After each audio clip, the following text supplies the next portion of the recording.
A montage is a series of shots that convey story information in a time-compressed format, almost always underscored with music meant to support the message and build the desired emotion.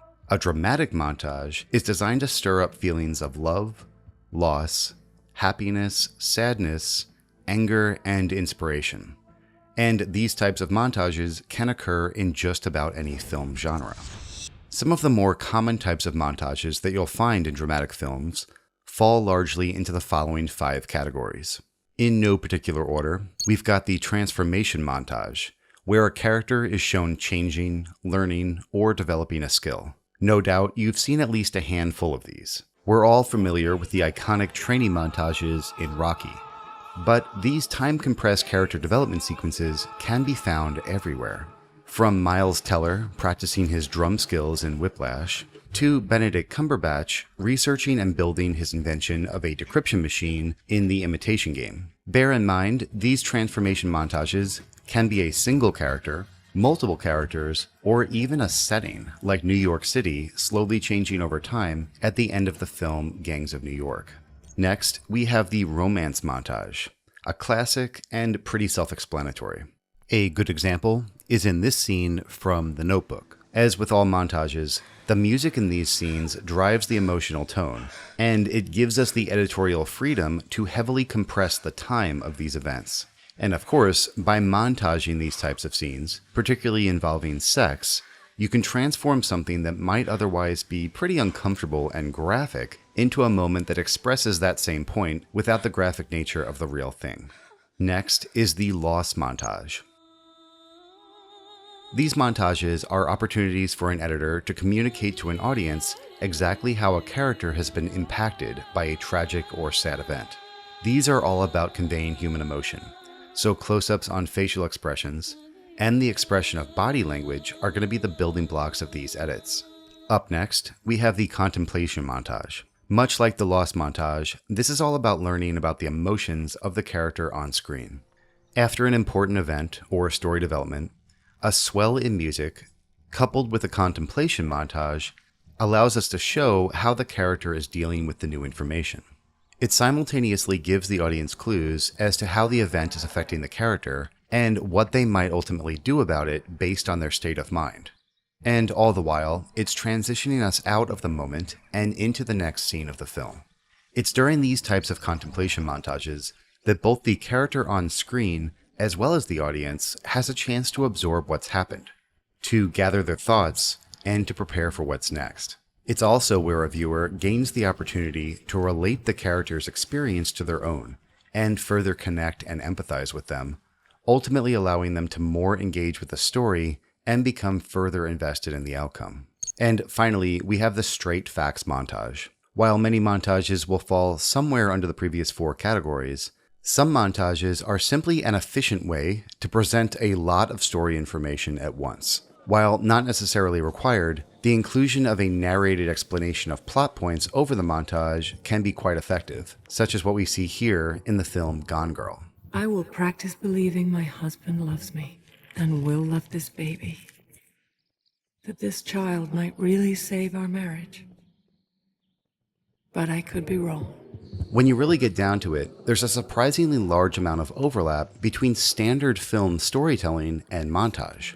Generally, if there's music and things are happening substantially faster than real time, you can safely think of it as a montage and treat it editorially as such, allowing you the freedom to break from the constraints of strict continuity rules. The montage should still always have a logical and typically linear progression from A to B, so that the audience can understand and easily follow along. Now, let's explore 5 important questions that a lot of editors are going to ask about cutting a montage. Question number 1. How long should the montage be? Well, most dramatic montages will range between 30 seconds and 2 minutes long, with the average length landing at about the 1.5 minute mark. The most common mistake many editors will make is creating a montage that's just too long. Remember, montages are designed to tell a specific mini story, And just like with standard storytelling, you don't want to belabor a point and bore your viewer with repetitive information. Take this example from our film Chapman. This is scene 11, where we've got a montage of Alex and Marie dancing around and flirting a bit in a field. The footage is gorgeous, and we've got a lot of nice shot options to choose from. Trying to include everything would result in a montage that slows the pacing of the film and doesn't really add any more information than we'd get with something that's a bit shorter and still hits the key points that we're trying to get across. Now, it can be tempting to get a bit gratuitous with montage length, as the shots are often beautiful, and montages are quite a bit of fun to edit, particularly with the addition of swelling music. So just be careful that you don't include too much of a good thing. Question number 2. Should I cut or dissolve between the shots? The short answer is, usually you'll want to cut, but dissolves still have their place from time to time. Look at this scene from the film Atonement. We've got the male and female characters dancing around and playing on the beach in a bit of a romance montage. In the film, the shots are connected with a series of jump cuts, which works well to express the passage of time.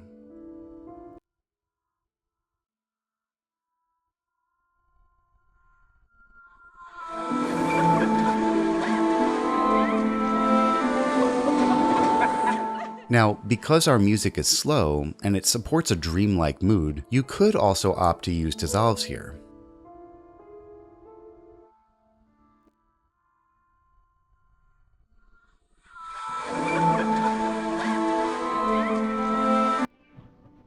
As a general rule, we suggest first trying to build your montage using only hard cuts. They're going to be the most invisible for the viewer, and they're going to serve you well 90% of the time. Dissolves are tempting to lean on as a crutch because they relieve the editor of the burden of choosing exactly where the cut should go. If you're going to use dissolves, make sure it's for a specific reason, not just because they're easy. Alright, question number 3. How do I start and end a montage? Montages almost always begin the exact same way, with the music gradually becoming more present in the pre-montage scene, increasing in volume until we begin the montage itself. Let's play ball. And often, there's something to kick off the montage, either a sound effect, a look, or a line. Let's play ball. There he goes, bowler hat. Move in and pick him up. The music is the real driver that allows you to begin montaging. Now, ending a montage requires a bit more finesse. First, you'll want the music to build to its biggest point, and then substantially decrease in volume, allowing the sounds of the character's world to take over.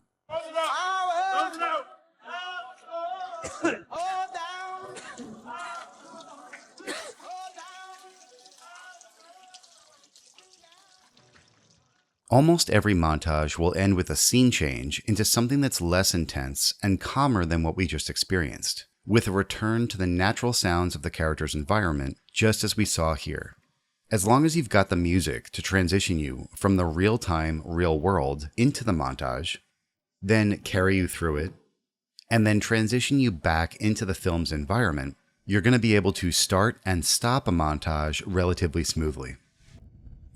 Question number 4. Should I include dialogue or voiceover in a montage? Most montages are going to play with music at full volume and the visuals doing all of the storytelling for you. However, when you've got an extended montage that needs to explain a lot about the story, specifically in the case of a straight facts montage, narration can be carefully employed to assist. Usually, that narration will be in the form of a character from the film speaking directly to the audience, such as here in the film The Shawshank Redemption. I have no idea to this day what those two Italian ladies were singing about. Truth is, I don't want to know. Some things are best left unsaid. I like to think they were singing about something so beautiful it can't be expressed in words, and makes your heart ache because of it. I tell you, those voices soared. And last, the 5th question about montage editing is, what about using effects, like picture-in-picture and superimposing? If you choose to use a picture-in-picture effect for a montage, like you can see here in the film Ocean's 11, just be aware that you're making a stylistic choice about your film. It can't be a one-off effect that you employ for only a small section. Rather, it's going to need to be a motif that's revisited at least a handful of times throughout. If the film you're cutting has a large cast of characters or complex parallel storylines, it might be an effect worth including. When it comes to using superimpose effects on montages, like you can see here in the film Under the Skin, you'll want to really consider whether it's appropriate. Does the atmosphere and the musical tone support this typically slow and otherworldly treatment of the footage? Generally, with effects like picture-in-picture and superimpositions, it's going to need to be part of a larger discussion with your director or client, where you should decide together whether or not these types of footage treatments are a good fit for the style of the film that you're trying to create. Coming up in the next lesson, you'll be editing your own montage with scene 28 from our film. All right, I'll see you in a bit.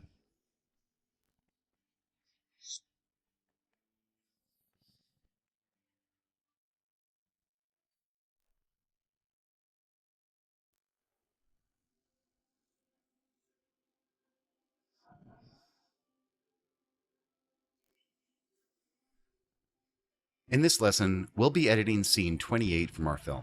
We'll be crafting a bit of a romantic and fun montage of young Alex and Marie as they spend a summer day together at the pool. These montage scenes are part of a flashback that older Alex has when he slips in the hotel room tub and bangs his head, triggering a memory from his youth. Now, I'm going to turn it over to Brian so he can guide you through the montage editing process. All right, here we go. First, I have my sync sequence here for scene 28. This is all the footage just sort of strung out into a single place so I can watch it down really quickly. Then I've made my selects. I've already gone ahead and made a line breakdown of the scene, but all the shots that belong to the montage of the scene are back here.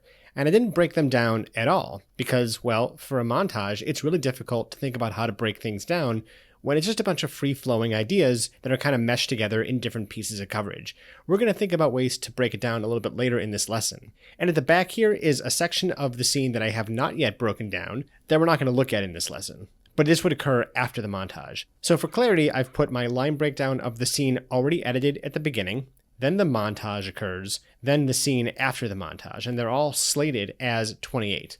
Now I think just to make things a little bit less cluttered and a little bit easier to manage, I'm going to make a duplicate of this sequence here, and I'm just going to add montage to the end of it. And so in this montage one, I'm just going to get rid of all the footage that is not montage, so that we can just look at our montage footage in one little group and do some sorting if we need to later on without interacting with the rest of the line breakdowns for the rest of the scene. I've also kept open a bin for music. I think a montage is definitely going to need some music, and we might actually end up using some of this music for scene 28 here. Now I have my temp edit. Now in the temp edit, I've already cut together a version of scene 28, which we're going to look at first.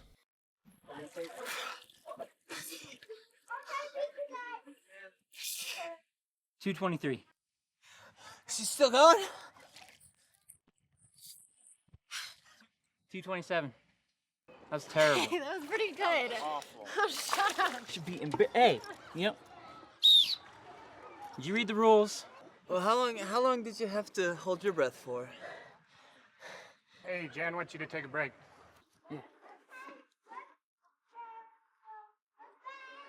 See you guys later. You know what? How long did you do it for? 2 minutes. Oh, ass.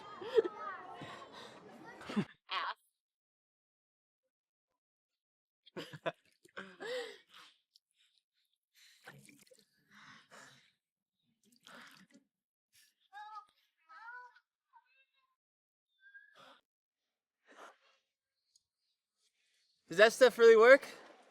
Yeah, it blocks 100% of UV rays. Oh, fiddly-dee. I don't know. I've never seen anyone with a white nose and a sunburned face. Hey, let's have a race, yeah? I'm still catching my breath. Come on. This one's easy. We're just gonna push off and so you can get closer to the other side. Okay. Hey, what's your name? James. Will you start us off, James? We just need a 3 count. Please, James, I need you. James, help me. 1. Cheater! You're such a cheater! I say you're using your arms!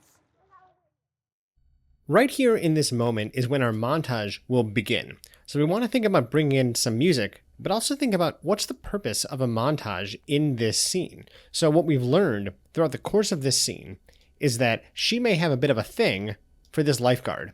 She's clearly flirting with him, but we also know that Alex has a bit of a thing for her.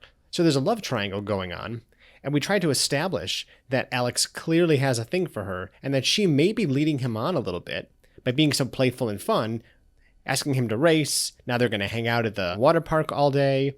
So the idea is to show a montage that will teach us something new about their relationship that we don't already know, and also set the tone for what's going to happen later on in the film. So the first thing I'm going to do when thinking about building a montage is go into my montage sequence here. I'm going to load that up into my source. And for me, building a montage is one of those strange things where it's all about experimentation. I don't really know what to put where because all it says in the script is there's a montage. And so we just have a sense that we're going to use a variety of this footage to help tell the story of their day at the water park. So the goal is to find nuggets of great stuff to include. So what I might do before I start pulling things out of the source is actually open the montage timeline up, skim through it, and pull the things that I think are the best, or at least leave a marker on them so I can identify them later on. So let's go ahead and go through and see if we can find anything especially interesting in the footage. Now you can go pretty quick because you can usually tell when something's actually happening. Like here, it's a bunch of garbage. And now they're going to go down the slide. So, okay, they're going to slide down here. Maybe I'll leave a marker here where the shot begins. Same thing here, she's going to slide down. So we don't have to watch all this footage. We can just see the sliding begins right here. And there's lots of really good stuff. And there's multiple takes of it, so we can just kind of mark this up really quickly. Now, I especially like this kind of stuff. They're going down the slide together. So I might actually mark that with a red marker, because this is my favorite thing in this series of shots. This is a point of view. Now here's a shot of the two of them just kind of floating in the water here. This is a great transitional shot. We see them kind of holding hands. We see lots of sort of beautiful closeness between the two of them. The hands are kind of getting near each other. There's a sense of like love blossoming with the sunlight behind them. So we can definitely use some of this. Like the hands kind of come together right here, which is really nice. Then we kind of change the angle. So I'm loving a lot of what's happening. These little camera moves are also great to try to find and include. With a montage, you can kind of look for the cool camera stuff and try to use it rhythmically to help propel the montage forward, whether you're going to use some sort of a cross dissolve, or maybe it's just the timing of the camera move with a piece of the music. Camera movement is a nice thing to include in a montage. Now, ideally, we're going to go through all this footage and pick out all the best stuff, which I'm going to do right now. Okay, so I've marked up my entire sequence here, with green marks being places where things happen, and red marks being shots that I especially like and want to make sure I include in the cut. So now the idea is to go ahead and load this into the source, load my temp edit into my timeline, and work out of my source timeline here to pull up shots that I really like and cut them into the montage. This way of working is actually unique to Avid. If you are a Premiere editor, you can do something very similar by stacking two timelines on top of each other, otherwise known as pancake editing. Now, I don't really care about the order at the moment. What I care about is just getting all the good stuff in place. So I'll make some in points, get him down the slide, out point. I'm going to start cutting things in and just getting things into the timeline here. So here I have a sequence of them sliding down the slide together. Let's see if we can make something very interesting out of just this moment. So right there is a nice little move. His foot crosses the frame. It feels like there's lots of action happening. I'm going to keep this part of it. Now she's sliding, but she's sliding by herself. So it's a little bit strange to cut from him to her, even in a montage situation. I mean, we do get the sense if we go from his slide to her slide, that she went immediately after him. But I wanted to make sure to include this shot of the two of them together. I do like, however, that this shot of the two of them could feel like later in the day. So I might reserve this for another time. Now, some of these shots don't even have audio. I'm going to clear the audio out of the way and only work with the video here. So this is a shot I'm going to use later on. And this one here is the perspective going down the slide. So I'll keep a small chunk of that. That might actually work well in between the 2 shots of them going down the slide. So let's get rid of that audio here, and we'll cut this in between the 2 shots of them going down the slide. Here's what that looks like now.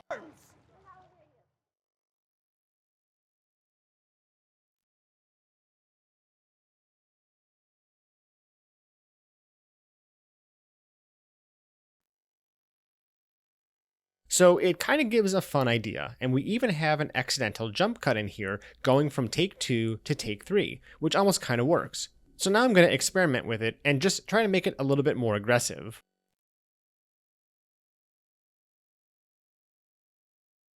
And I'm liking that quite a lot. Sometimes when you make a montage, it's all about finding experiments and small accidents and trying to make them work. Montage editing should be fun and fast, and not as rigid as editing an actual scene.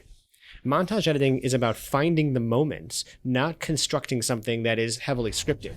So the more moments you can find as you're constructing things, the better your montage is going to be, at least from the outset. But it's also important to make sure that your montage is always moving forward in some way. We just learned in this scene that he has a crush on her, she has a crush on the lifeguard, and we know that there's something going on with Alex in the present day that makes him sad to think about the past. So we need to move forward story-wise, and once we've learned that information from this scene here, it's important to start to drive some of that information home. So Alex's crush on Marie needs to be a little more evident almost right away into the montage. Let's see what we pulled from our montage sequence that might help support that. So we have some of them holding hands under the water. That could be good, but it almost feels like they were already dating, but we don't really know that about them yet. So it might be too much to get to this point too soon. This might just be something that they filmed thinking it might work, and ultimately it might not work. So let's see what else we have. So a lot of them floating in the water holding hands. I think I'm going to actually avoid that now that I've thought through the importance of the scene. I'm going to try to find something that I think better supports the themes of what's going on. So them jumping into the water here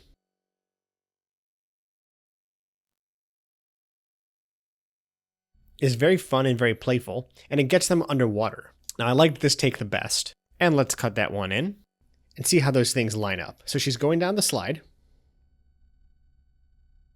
and they jump into the water. Maybe we can make this a little bit faster paced, so they're already halfway into the air as we come to them.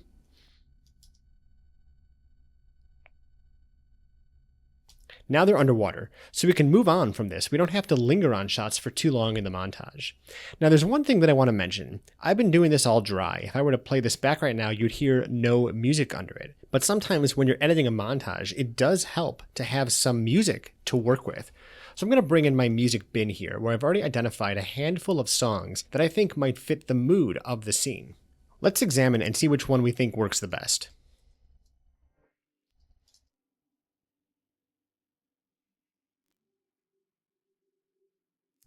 That one's not too bad.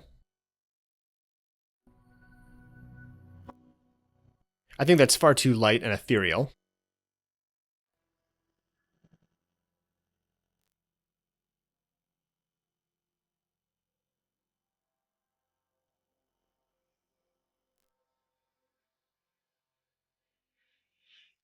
This is kind of a fun track. I'm going to keep this one in my back pocket for now.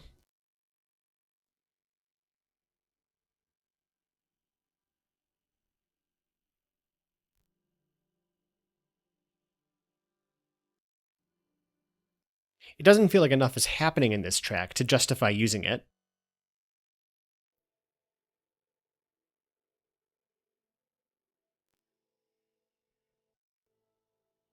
Same with this, it doesn't feel like there's enough melody going on, even though I like the droning that's happening.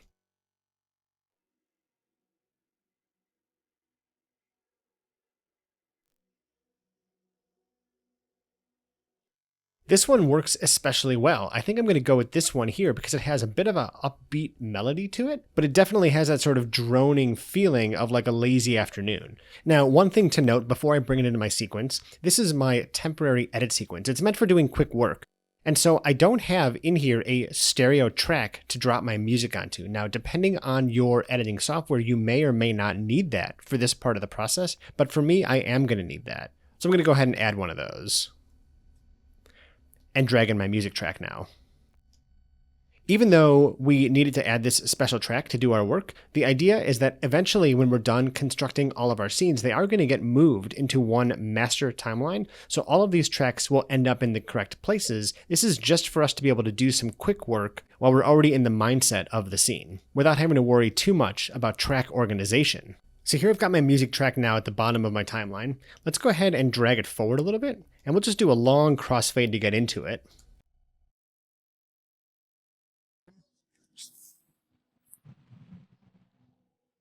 Cheater! You're such a cheater! I see you using your arms!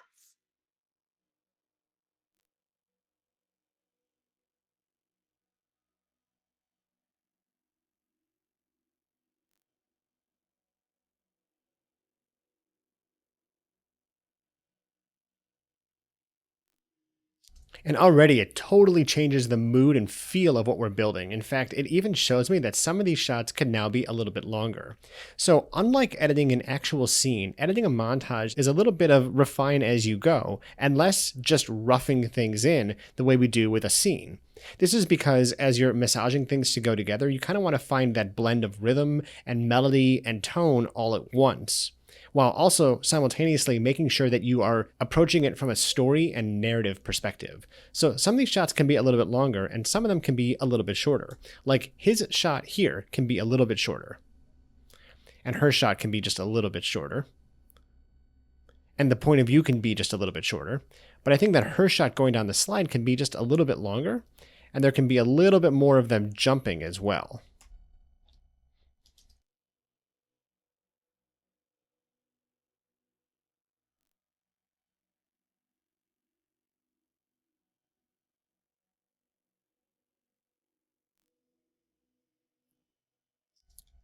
Now we have to get into some of the meat of the storytelling, and this music is really helping us drive in that direction, I think. So one of the things is the two of them going down the slide. We're going to save that for later. We're going to come back to that. Let's see what else we have in this scene that we can work with.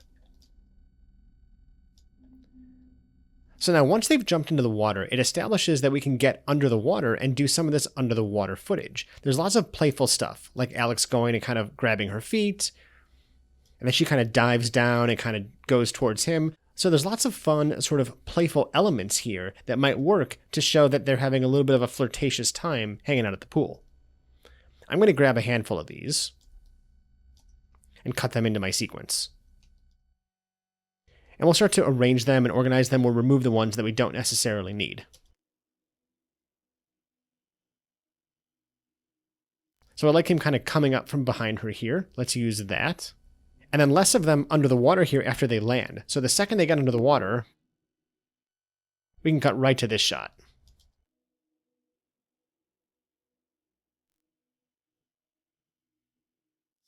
And now that's really fun. We get a sense that he's having a good time hanging out with her. Let's see if we can do the same thing for her, kind of show that she's playing back with him. Yep, she kind of reaches for his knee there.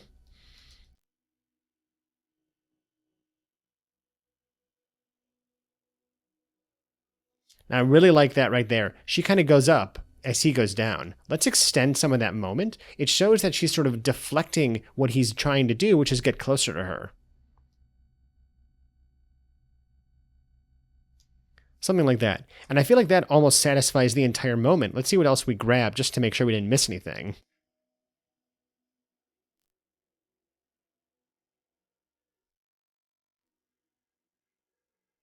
Yeah, I think it's too much of the same thing. Let's move away from here.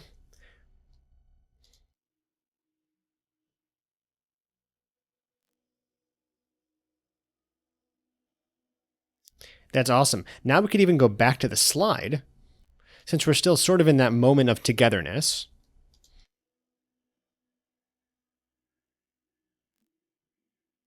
That's great. That kind of just shows that they're still kind of hanging out, having a great time, hanging out together. We also have some other stuff we can look at here.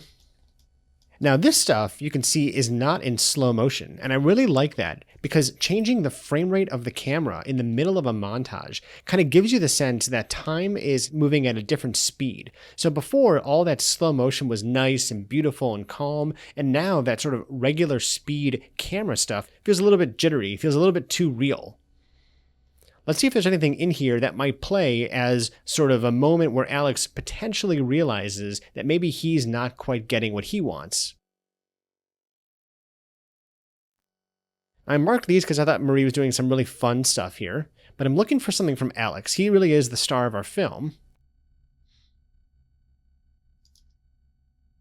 And it's okay, we might not actually find it. That's the thing. You're kind of hoping to drive the montage in one direction, but you might not actually find what you're looking for as you go through it. And that's okay. Sometimes you do have to drive in the way that the footage tells you to drive, and sometimes you can kind of deviate from that and find the moments that actually make the most sense for the story. Now right here, I remember marking this because I liked that they were close to each other, but it didn't seem like they were having quite as much fun as they were before. Alex doesn't seem as playful. The speed of the movement is a little bit different. The lighting is a little bit different. The whole thing just feels a little bit off in an odd way. Not hugely off, but a little bit different than it was before. We're also sort of foreshadowing these pool benches because that's where they have their scene later on. So I'm going to cut this moment in. Let's see how that plays.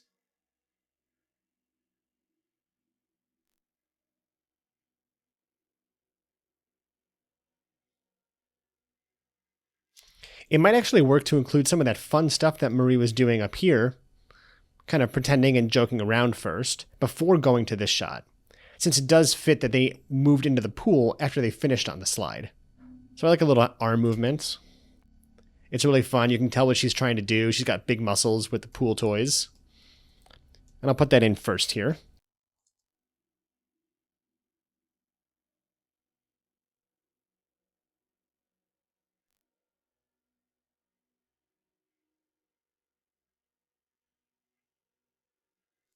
Maybe less of this shot. It feels like we're on it for too long to actually get the point of what I'm trying to go for, which is that Alex seems a little bit less excited at the moment, like he feels a shift. Something has slightly changed. Now we had some more shots at the back here that might work. There's them under the sort of waterfall thing.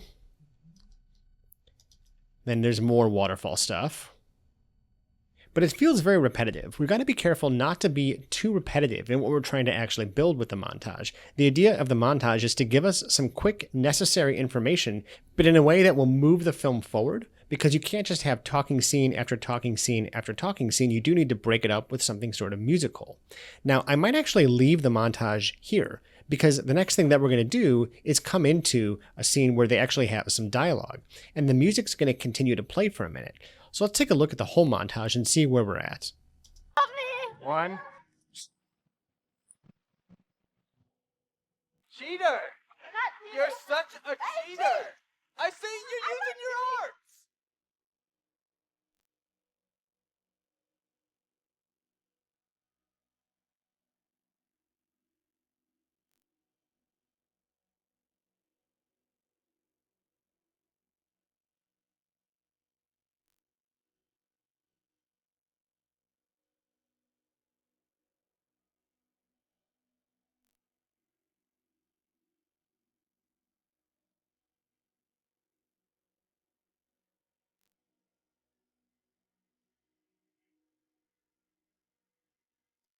Now, one thing I'm noticing as I'm playing it back is it feels a little bit long. It feels like there's not enough happening to justify all of this footage. So I think we have to go through with a fine-tooth comb and decide what stays and what goes. So let's go ahead and do that from the beginning. You're using your arms!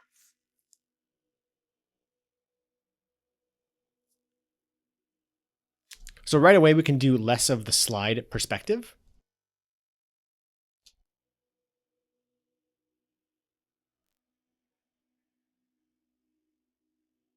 And we could probably even do less of each shot of her.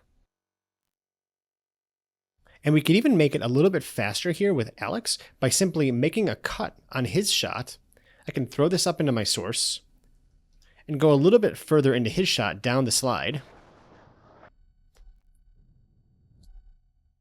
and cut it in to the back half of this so that there's that jump cut with Alex as well.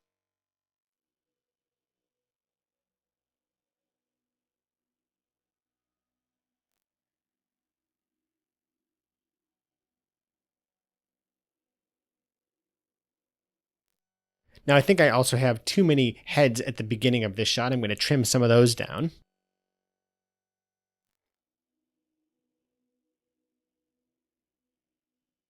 and too much at the beginning of this shot as well.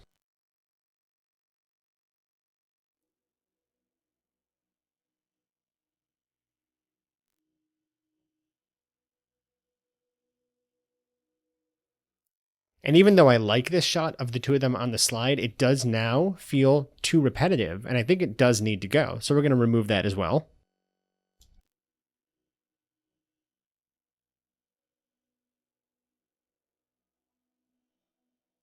And it might be too much of her talking here while she's standing up.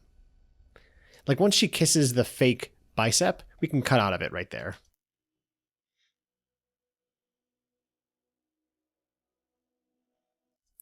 And then she gives him a little bit of a smile, and the water covers her face, and we can cut out of her right there.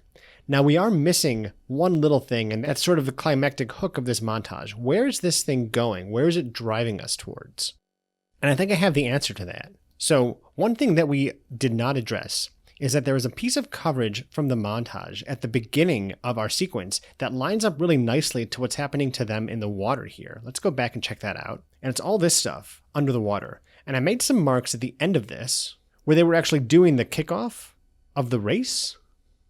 So it sort of establishes that this is a camera angle we can cut to at some point. I think that the second instance of it was really good. So right here. So if I were to cut in here, have their feet cross frame, that would be nice to put right here as they kick off.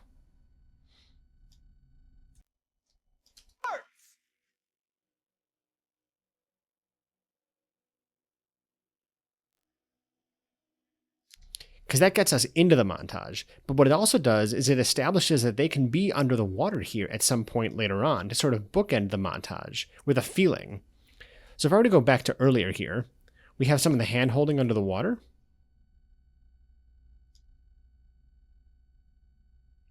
This feels kind of great, right? Because now that we've gone through the whole story of them kind of having a meet cute and falling in love at the water park, we can allow them to hold hands together and be under the water after having a playful afternoon. It feels like sort of a natural end to the story, but I don't want to focus on the hand-holding too much. I just want to find a nice moment where it's clear that that's what's going on, but feels more like a sort of resolution to something rather than something that we're really trying to focus on too much. So like right here, for example, is pretty great. And we'll bring that in. So now the montage ends like this.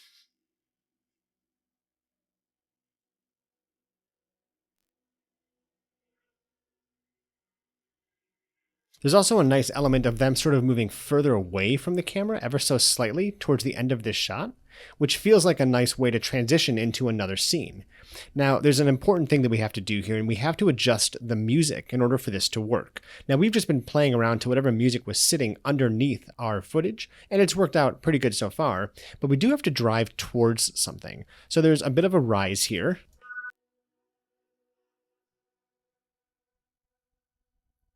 And that feels like a nice way to end a montage. So we're going to do some really basic music editing here to give the idea that there's a climactic rise in the music and then a fall where the next scene could begin. So I'm going to cut off the end of the music here. I'm going to take the tail of this and just make a cut right there and move this down to another track of music. I'm going to take this little tail bit here and line it up to the end of my footage. Now, because this is a very droning sounding track, we don't have to be too precious about how this cut is actually made. We can refine it a little bit later on. Let me close this up here. And we're going to line this up so that the musics overlap each other. Now, we want to find a point where some of the beats line up. And we have gone over this in detail in our Art of Music Editing course. So this is going to be a very basic fundamentals understanding of how to adjust the music. But if you wanted to learn how to really control your music, that's the course to take. We go over all kinds of incredible stuff in there. So with a tone and a drone type of track like this, all I really have to do is find some waveforms that more or less overlap. Kind of like this. So we see a bit of a rise here, bit of a rise here, bit of a swell here, bit of a swell here. Let me just kind of line these up a little bit better. And that's going to be more or less okay. I'm just going to fade in on the bottom one, fade out on the top one.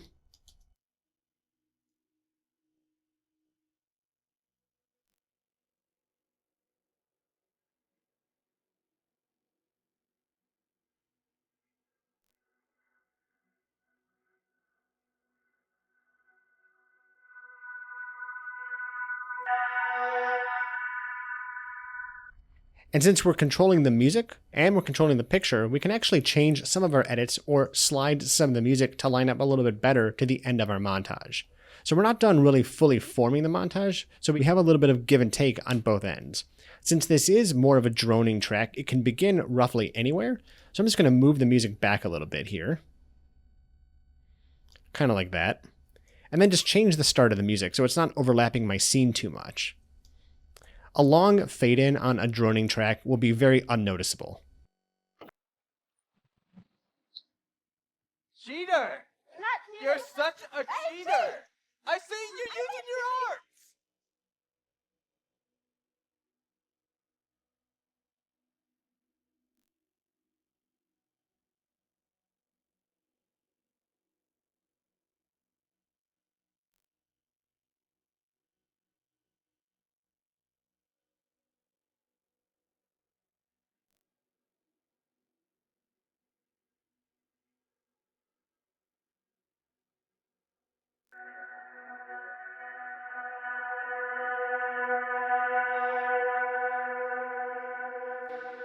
That's a really good example of getting into montage editing. The idea is it's supposed to be very freeform, finding the ideas as you go, but looking through all the footage to try to find all the best little nuggets and moments that are going to construct the scene. Now, one more important thing. We're talking about the end of the scene here and leading into the next scene. So I want to go ahead and load my other scene in here and just grab the first shot from the next scene so you can see that lead in and how it works. One thing you'd want to avoid is coming out of a montage with this kind of an ending and then cutting into some sort of crazy fast-paced scene. Now, fortunately for us, the next scene in this movie is the two of them sitting around at the pool. So something kind of like this.